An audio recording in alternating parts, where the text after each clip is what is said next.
중국 공산당은 향후 민영기업 내 공산당 지부 조직을 더욱 강화하겠다는 방침을 밝혔습니다. 23일 신화통신에 따르면 중국 공산당은 민영기업 개혁 발전에 관한 의견을 발표했는데 여기에는 민영기업 내 공산당 지부 강화 방침도 포함됐습니다. 당은 지침에서 민영기업 개혁과 발전 업무에 관한 당의 염도를 견지한다며 민영기업과 기업인이 당의 염도를 옹호하도록 교육해야 한다고 강조했습니다. 시진핑 집권 이후 중국은 당에 의한 통치 원칙을 강조하며 국유기업은 물론 외자기업을 포함한 민영기업에도 공산당 지부 설치를 의무화하면서 당의 통제력을 강화하고 있습니다. 시진핑은 작년 11월 중국판 월스트리트로 불리는 상하이 푸둥금융 중심지 루자주이에서도 공산당 조직을 더욱 확대하라고 지시한 바 있습니다. 이러한 배경에는 최근 중국 내에서 자꾸만 불거지고 있는 국진민퇴 논란과 관련이 있습니다. 국진민퇴는 국유기업이 약진하고 민영기업은 후퇴한다는 뜻입니다. 최근 중국 경제 위기가 심화되고 있는 가운데 경제를 회복하기 위해서는 민영기업의 공산당 조직을 강화해 당의 기업을 이끌어가야 한다는 것입니다. 오늘날 중국 경제에서 민영기업이 국내 총생산의 60% 이상을 차지하고 세수의 60%, 기술혁신의 70%, 일자리의 80%를 창출하고 있습니다. 시진핑 출범 후 정치는 물론 경제, 사회, 미디어 등 모든 분야에서 공산당의 영향력이 강화되고 있습니다.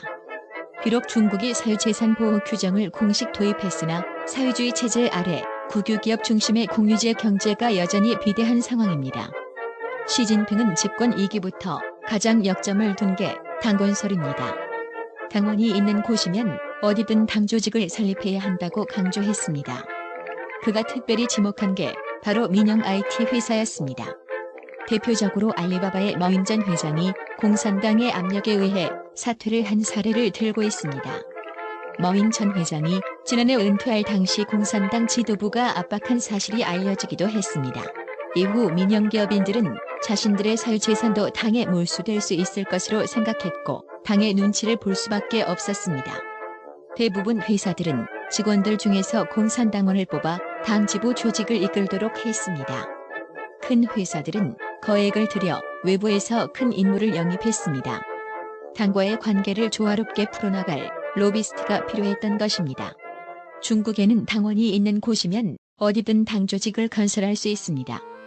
3명 이상의 당원이 모이면 당지부를 만들 수 있고 50명이면 당총지부, 100명 이상이면 당위원회를 설립할 수 있습니다. 2016년 말 통계에 따르면 14만 7천 개의 국유기업 중 93.2%가 당 조직을 건설했고 273만 개의 민영기업 중 67.9%에서 당위원회가 운영되고 있었습니다. 그러나 시진핑은 오히려 30%가 넘는 민영기업에 당 조직이 없다는 것에 대해 질책했고 이후 당성이 떨어지는 민영기업들은 공산당의 매서운 감시를 받았습니다. 외국기업도 당지부, 총지부, 당위원회가 설립됩니다. 종업원 규모로 볼 때 중국에서 가장 큰 외국 기업은 폭스콘으로 대략 100만 명의 직원을 두고 있습니다. 이곳에 설립된 기층 당지부는 1030개, 당총지부는 229개, 그리고 사업 단위별로 16개의 당위가 운영 중이며 3만 명의 당원이 활동하고 있습니다. 한국 기업도 예외는 아닙니다. 2017년 수저우에 있는 삼성반도체가 중국 언론의 찬사를 받은 적이 있는데 사내 당 조직의 적극적인 활동 때문이었습니다. 당시 언론은 이 회사의 당원은 356명이었지만 당위원회의 적극적인 영입 활동으로 당원 수가 수천 명으로 늘어났고 직원 평가에도 당위 활동 실적을 반영하는 우수 회사라고 보도했습니다.